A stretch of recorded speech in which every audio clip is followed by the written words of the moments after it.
Jadi hal-hal yang konkret saja kita yakini sepenuhnya ditentukan oleh satu superpower yang gaib itu tadi. Dari sanalah segala ketentuan itu berangkat dan kesanalah segalanya akan kembali. Maka kepercayaan kepada yang gaib meluruskan gerak hidup seseorang dan itu akan mengantarkan dia kepada meraih kemenangan. Satu. Yang kedua, wa yuqimunas shalah. Orang bertakwa yang akan meraih kemenangan itu adalah orang-orang yang mendirikan sholat. Kenapa sholat mengantarkan orang untuk meraih kemenangan? Yang jelas, inna sholata tanha anil fahsya'i wal munkar. Sholat mampu mencegah manusia dari perbuatan keji dan munkar. Banyak filsafat hidup yang terkandung di dalam sholat ini. Sejak kita wudhu sampai kita menghadap ke arah kiblat, sampai kita melakukan gerak-gerak sholat, bacaan-bacaan yang ada di dalam sholat, lalu sampai kepada mengucapkan salam. Banyak filsafat hidup yang terkandung di dalam sholat. Umpamanya saja, setelah takbiratul ihram mulai kita dengan sholat dalam posisi berdiri, diajarkan dalam kitab-kitab fikih agar kita melihat ke arah tempat sujud. Ini kan filsafat kehidupan. Kalau kamu sholat dalam posisi berdiri, lihat tempat sujud.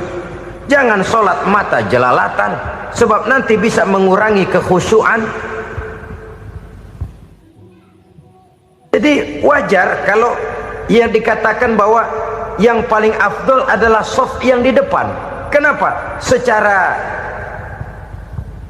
harfiah pengertiannya akan lebih mengundang kekhusyuan. Kenapa? Kalau kita di shaf paling depan di masjid umpamanya paling banter kita lihat tembok. Tapi kalau kita shaf di tengah atau di belakang, orang-orang di depan kita pun akan kelihatan. Yang bajunya loreng, yang bajunya genggang, yang bajunya macam-macam. Kita lihat, kadang-kadang kita pikirin, ada yang bajunya bolong. Kita sholat tapi dalam hati, nih orang bajunya robek yang nggak tahu apa. Ada saja hal-hal yang mengusik kekhusyuan kita. Oleh sebab itu diajarkan dalam posisi berdiri, lihat, arahkan pandangan matamu kepada tempat sujud. Ini kan filsafat kehidupan. Maksudnya apa? Kalau lagi diri lihat dong tempat sujud. Kalau udah di atas ingat dong sama yang bawah. Kalau sudah tinggi ingat dong dari mana kamu berangkat. Kalau sudah berkuasa bantu dong yang lemah. Kalau sudah kaya santuni dong yang miskin. Kalau sudah alim bimbing dong yang awam. Ini filsafat kehidupan. Dalam posisi berdiri kau lihat tempat sujud. Ini akan melahirkan kepekaan sosial di mana seseorang mau tahu kepada orang lainnya. Bagaimanapun kaya kita, tinggi pangkat dan jabatan kita, jikalau hidup hanya untuk kepentingan perut sendiri saja, rasanya belum membawa manfaat di dalam kehidupan kita. Tapi efek yang tertinggi sesungguhnya, sholat mencegah manusia dari perbuatan keji dan munkar. Perbuatan keji dan munkar walaupun kelihatannya mendatangkan uang, membawa keuntungan, tapi itu keuntungan semu, keuntungan sementara. Dengan menipu orang lain kita bisa dapat untung, tapi tidak membawa berkah, dan itu adalah kerugian besar dalam kehidupan kita.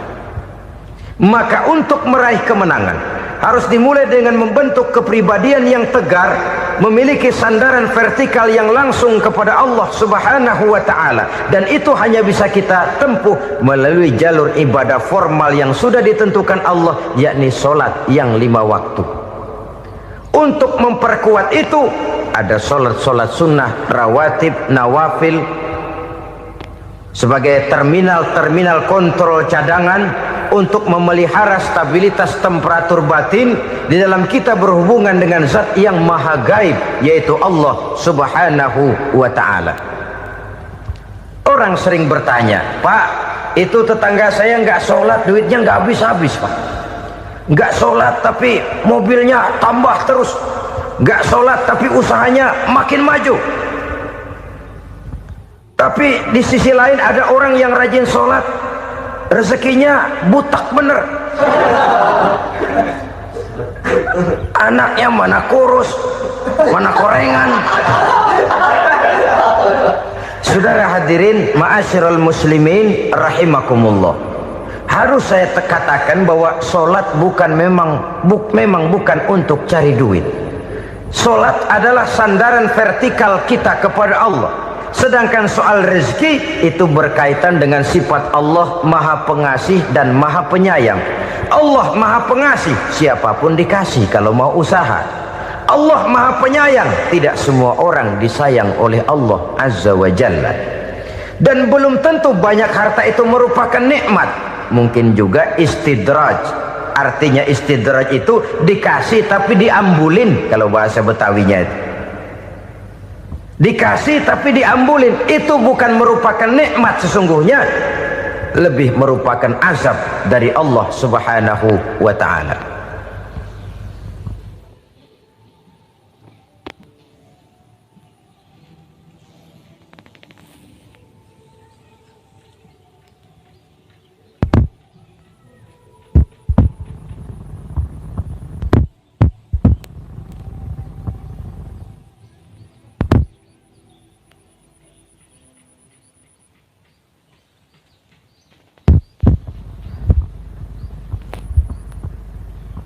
Agama mempunyai sistem solat, dan kita umat Islam telah dituntun oleh Allah Subhanahu wa ta'ala yang wajibnya 5 kali dalam sehari semalam mendirikan solat, dan itu tentu berada dalam jangkauan kemampuan manusia. Pada awalnya barangkali kita memang merasa solat itu satu kewajiban, tapi semakin kita hayati makna, manfaat dan filsafat yang terkandung di dalam ajaran solat, semakin sampai kita kepada keyakinan bahwa solat adalah keperluan kita. Sehingga pada waktu tertentu dinilai puncaknya, kita tidak lagi akan berkata saya wajib solat, tapi kita akan berkata saya perlu solat. Kalau kita sudah merasakan itu adalah keperluan kita, nah di sanalah kita baru akan merasakan ruginya kalau hal itu tidak kita laksanakan. Sepanjang kita masih berkata saya wajib sholat, kita akan lebih merasakan dia sebagai beban ketimbang sebagai keperluan. Yang jelas Allah tidak memerlukan ibadah yang kita laksanakan ini. Dengan kata lain, andai kata satu dunia penuh ini orang tidak ada yang sholat satu pun, Allah tidak akan turun dari jabatan Tuhan. Jangan lalu berpikir kalau kita ngambek se-RW kagak sembahyang Tuhan tekor kali ini ya. Tentu tidak. Itu perlunya kita, bukan perlunya Allah. Dan pada induknya kita akan berkata saya perlu agama. Kalau secara induk kita sudah memerlukan agama, maka konsep-konsep yang ada di dalam ajaran agama itu pun adalah juga merupakan keperluan kita. Baik dia bernama sholat, baik dia bernama puasa, baik dia bernama zakat, baik dia bernama haji, seluruhnya adalah keperluan kita. Dan sesuatu yang kita perlukan apabila tidak kita laksanakan akan melahirkan kerugian di dalam kehidupan. Jangan heran kalau kita membaca riwayat perjalanan hidup para salafus soleh, orang-orang soleh. Ada yang tahajud sampai 100 rakaat, ada yang sholat malam kakinya sampai bengkak. Kita sekalinya bengkak biri-biri. Ada yang sholat membaca surah dalam Al-Quran sampai khotam Quran. Kok mau? Mereka sudah merasakan itu keperluan. Itu saja soalnya. Satu saat pun jikalau kita merasa bahwa itu keperluan saya, kita pun akan melaksanakan seperti itu. Keperluan saya dalam kehidupan. Inilah yang kedua. Yang ketiga, orang bertakwa yang akan meraih kemenangan itu, wa mimma razaqnahum yunfikun. Mereka membelanjakan sebagian daripada rezeki yang diberikan Allah kepada mereka. Mereka infakkan di jalan Allah. Ada satu dialog menarik. Satu hari seorang anak muda bertemu dengan seorang kakek-kakek yang sudah dikenalnya baik. Bertanyalah anak muda ini, "Kek, umur kakek berapa tahun?" 15 tahun, kata si kakek. Anak kakek berapa orang? 1. Harta kakek berapa banyak? 15 juta. Si anak muda ini bengong, lalu protes, kok kakek bohongin saya? Kenapa? Saya tahu umur kakek 70 tahun, kenapa ngaku 15? Saya tahu anak kakek 5, kenapa bilang 1? Saya tahu kakek miliuner, miliaran uang kakek, kenapa ngaku cuma 15 juta? Begini kata si kakek tadi, benar umur saya 70 tahun, tapi dari umur yang 70 tahun itu baru 15 tahun terakhir ini saya merasakan ibadah kepada Allah, meninggalkan maksiat, jauh dari segala macam munkarat. Maka yang 15 tahun inilah yang benar-benar saya rasakan sebagai umur saya. Benar anak saya 5, tapi yang 4 susah diatur.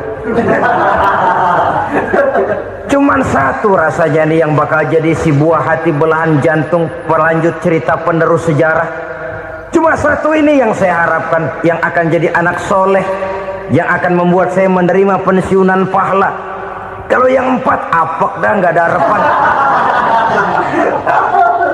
Yang 1 nyekek botol melulu. Oh begitu, iya. Lalu kenapa kakek bilang harta kakek cuma 15 juta padahal saya tahu kakek uangnya miliaran, depositonya banyak? Ya karena 15 juta itulah yang saya ingat yang pernah saya belanjakan di jalan Allah. Saya merasa itulah harta saya yang sebenarnya. Yang miliaran yang saya simpan di bank kelak, kalau satu saat saya mati, akan jadi rebutan di antara anak-anak saya. Iya kalau anak saya soleh kayak yang 1 ini. Kalau yang 4 tadi udah tulen dia bakal berantem, dah berebut tuh. Jadi 15 juta yang saya belanjakan di jalan Allah inilah yang saya merasakan benar-benar harta saya yang sesungguhnya. Dialog ini patut menjadi bahan renungan kita bersama. Diberikan kita umur 40, 50, 60, 70, 80. Berapa tahun dari umur yang diberikan itu yang jalan mulus, yang kita gunakan untuk melaksanakan ibadah? Banyak harta kita simpan di bank, di lemari, di dompet, di tas. Tapi berapa yang sudah kita depositokan di jalan Allah yang akan menemani kita di hari kita kembali nanti? Maka orang bertakwa yang akan meraih kemenangan, wa mimma razaqnahum yunfikun, mereka membelanjakan sebagian dari rezeki yang diberikan Allah di jalan Allah subhanahu wa ta'ala. Ma'asyiral muslimin rahimakumullah, zahirnya memang kita memberikan kepada orang lain, tapi hakikatnya kita menyimpan untuk diri kita sendiri. Kita memberikan kepada yatim piatu 25.000. Zahirnya kita memberikan si yatim, hakikatnya kan kita cuma nyimpan. Saya berikan, titip kepadamu, ini untuk saya di akhirat. Kau boleh belikan baju, kau boleh belikan untukmu makan, kau boleh bayarkan sekolahmu. Ini untuk saya. Hakikatnya kita nyumbang masjid 1 juta, zahirnya kita berikan kepada panitia masjid, tapi hakikatnya kan cuma titip 1 juta ya untuk saya di alam kubur nanti. Silakan kau boleh belikan semen, ini uang, belikan besi, belikan pasir. Saya cuma sekedar titip untuk kepentingan saya. Hakikatnya kita cuma sekedar menitip. Sebagaimanapun pada hakikatnya, apapun yang kita miliki dalam kehidupan kan cuma sekedar hak guna pakai, bukan hak milik mutlak. Harta kita, rumah kita, kendaraan kita, kebun kita, pabrik kita, hak guna pakai saja. Hak milik mutlak cuma untuk Allah subhanahu wa ta'ala. Saudara-saudara kaum muslimin rahimakumullah, ini yang ketiga.